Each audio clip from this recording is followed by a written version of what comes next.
Okay, folks. So this right here is going to be an introduction to chemical bonding. You are going to notice that this chapter is super short because really inorganic chemistry has its own sort of flavoring of bonding, and it's in some ways more primitive than the organic chemistry, but in some ways it's more in depth. Okay, so it's kind of an interesting divergence. So a very useful definition is Coulson's definition, which is a bond is essentially a description of the pattern of the charge cloud or electron cloud around nuclei. Okay. In terms of bonding, this is a much more inorganic chemistry definition. Okay. Did anybody remember my definition in organic chemistry?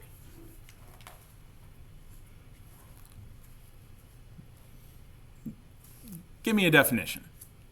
What would be a definition for bonding? Mm-hmm. Sharing of electrons. Okay. Yeah. Is there any more specific information we need, though? Like, technically, couldn't we share electrons, but they don't really pull anything together? Oh, like the partial charges? Yeah. So you start having to add some stuff, but more of an organic chemistry bonding would have been something along the lines of bonding is where we share electrons that pull two atoms together. Okay? So it exhibits attractive force between them. Anti-bonding is where it pulls them apart. And then non-bonding is any sharing of electrons among a molecule or series of atoms that has no effect of either direction, pulling them together or pulling them apart. Okay? And those would be non-bonding molecular orbitals. Right? So in organic chemistry, we have to worry more about that stuff. Here, we don't have to worry as much. Okay?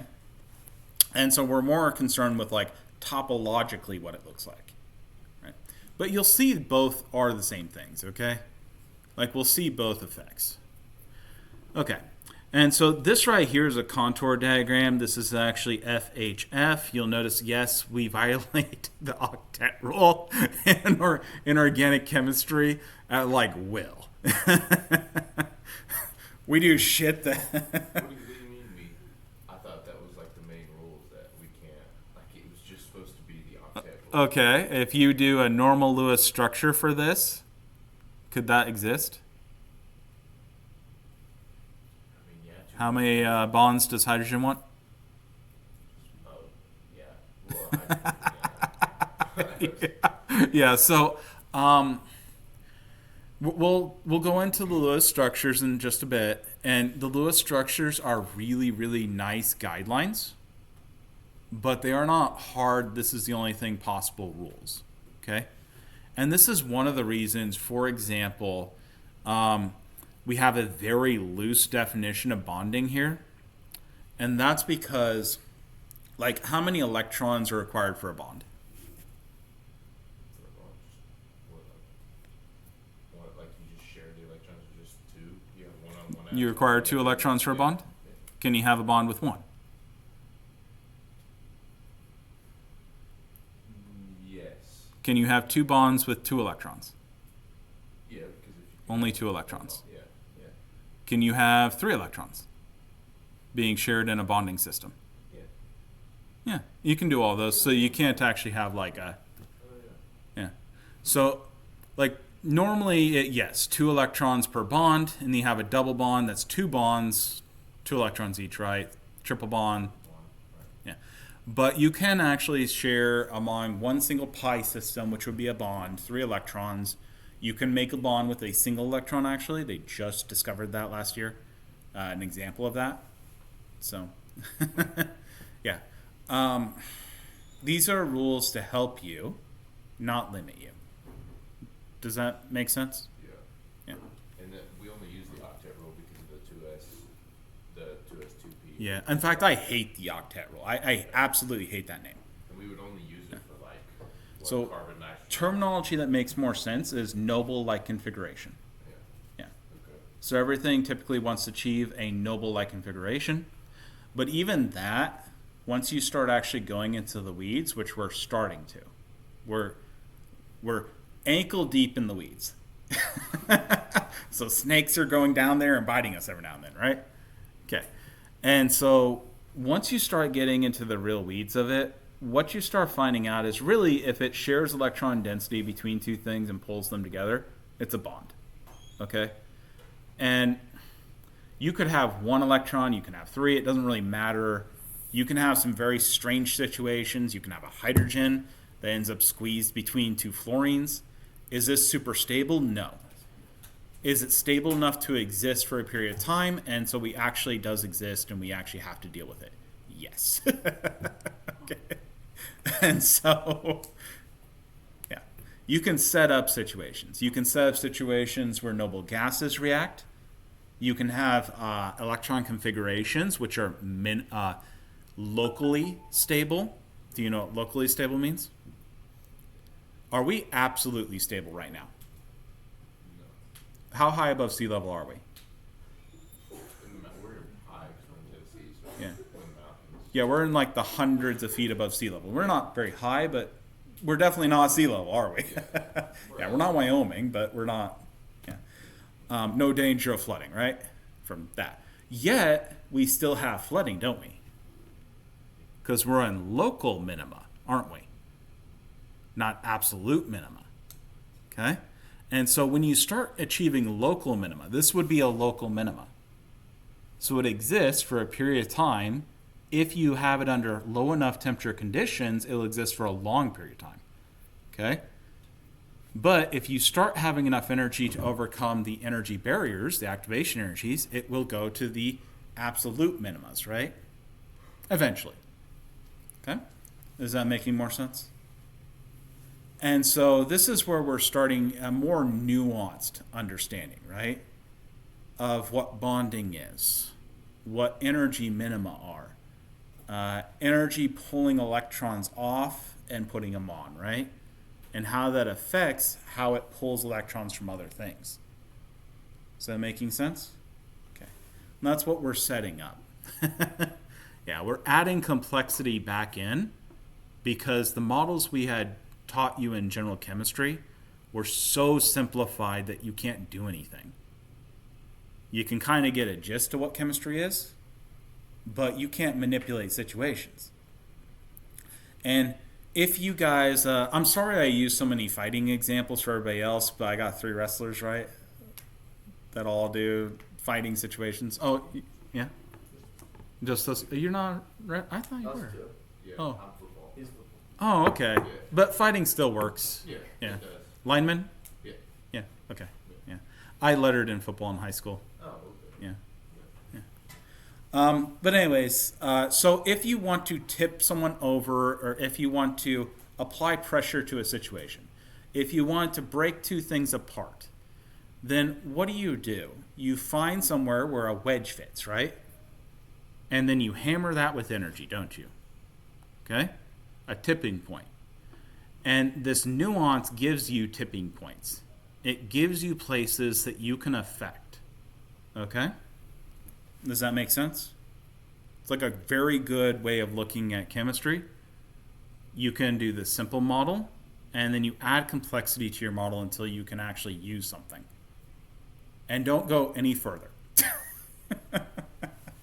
For example, when we were talking about how relativity and then quantum comes in, once you start getting to those levels where you're mixing relativity and quantum, the models start becoming so difficult to grasp in your head that you start losing the ability to actually do anything with them. Yeah. Or once you start getting multiple electrons, multiple atoms all at once, and you don't do any simplifications, you really just lose any ability to do anything with it. Yeah. Just gets too complex. Okay. Okay, so this right here is the potential energy. Everybody recognize that from organic chemistry? Okay. So right here we have potential energy. And if we were to bring two nuclei super together, what would happen?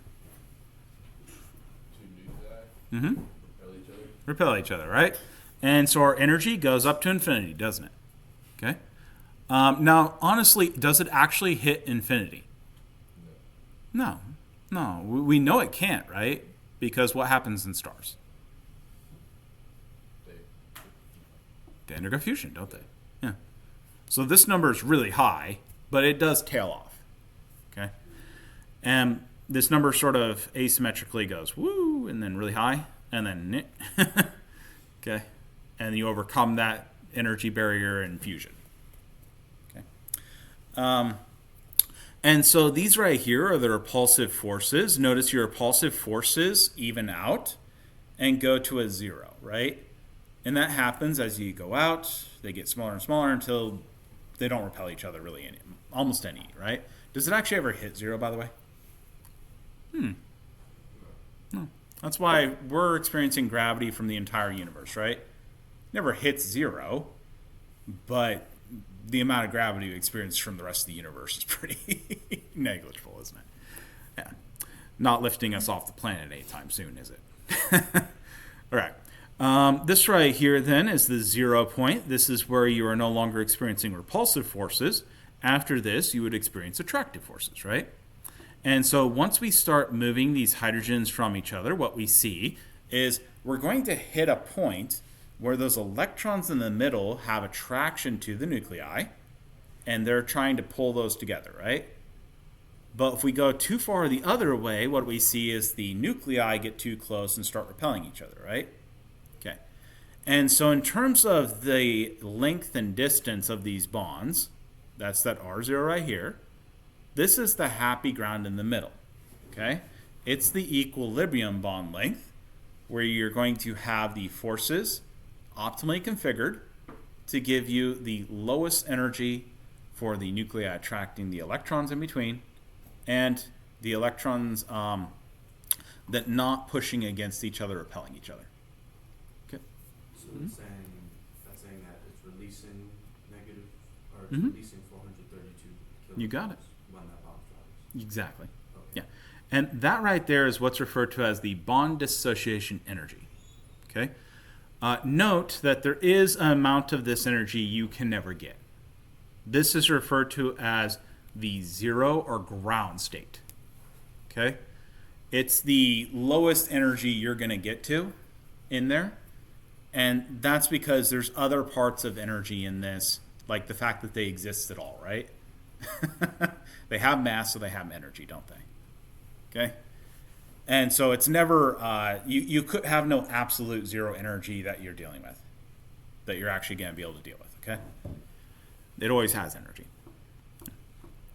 Okay, and so this right here would be the delta U right here. That would actually be the difference in energy from the actual existence to the 0 point.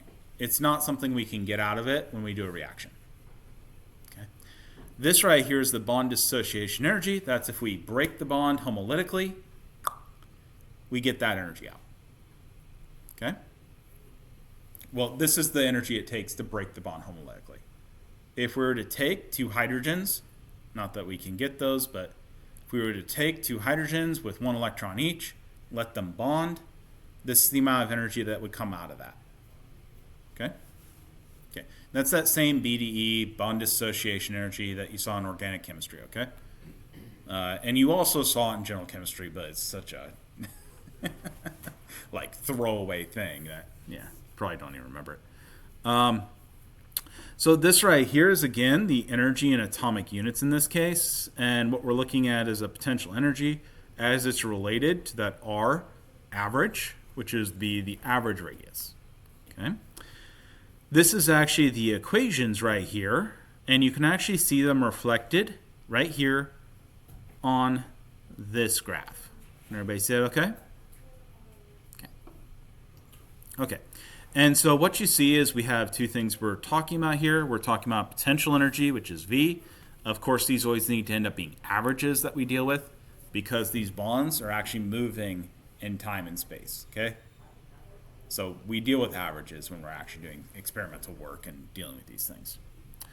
And we have kinetic energy, which is T, and again, that's the average right there. This right here is the radius average, the average distances for the bonds. Okay.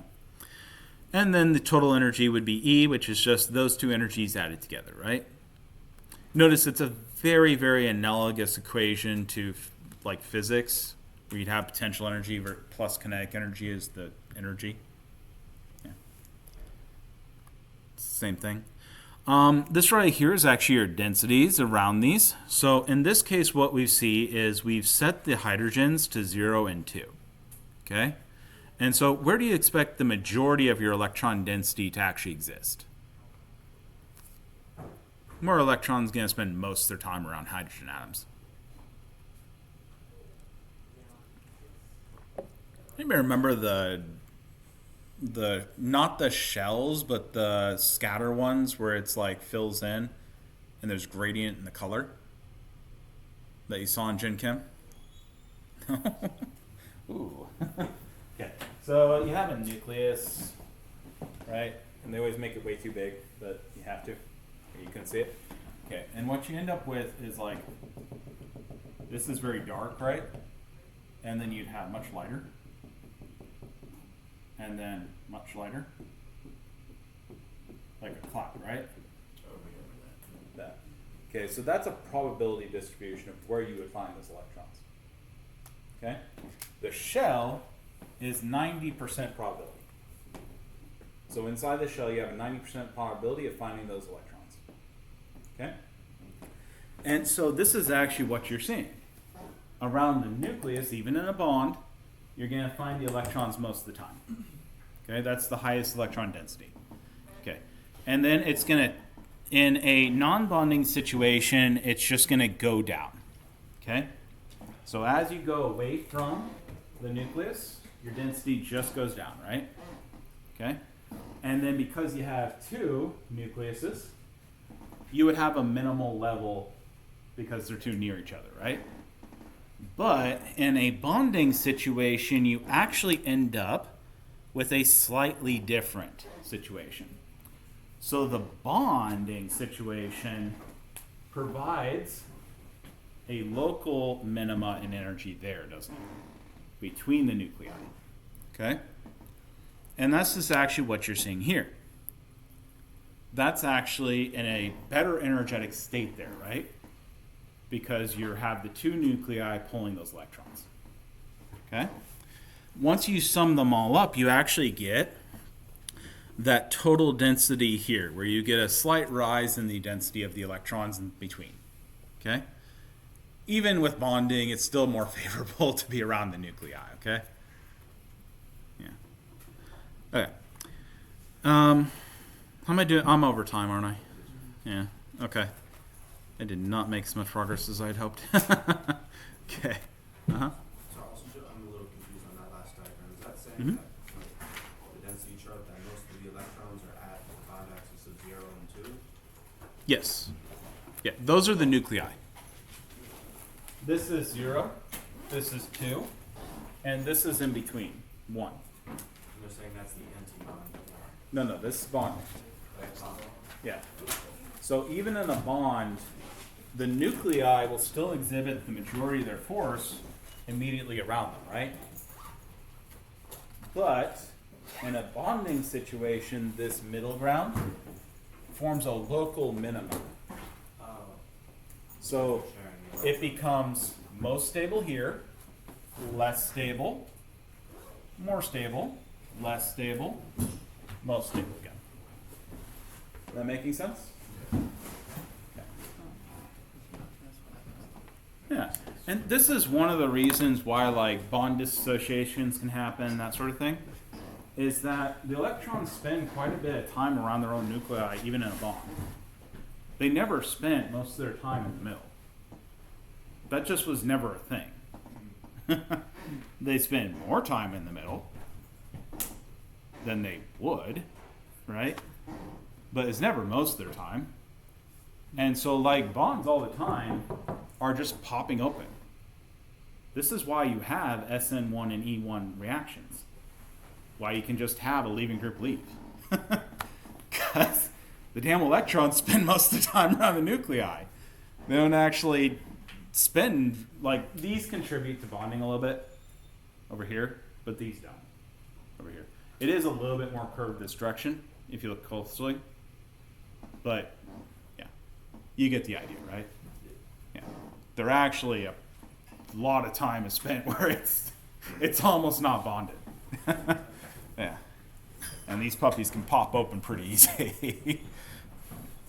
More easily than you think. I just have a quick question. Yeah. What So do you got? I don't have, this is chapter 3, I don't have the textbook with me, but I'm pretty sure the question is the Me. first ionization energy. Turn off the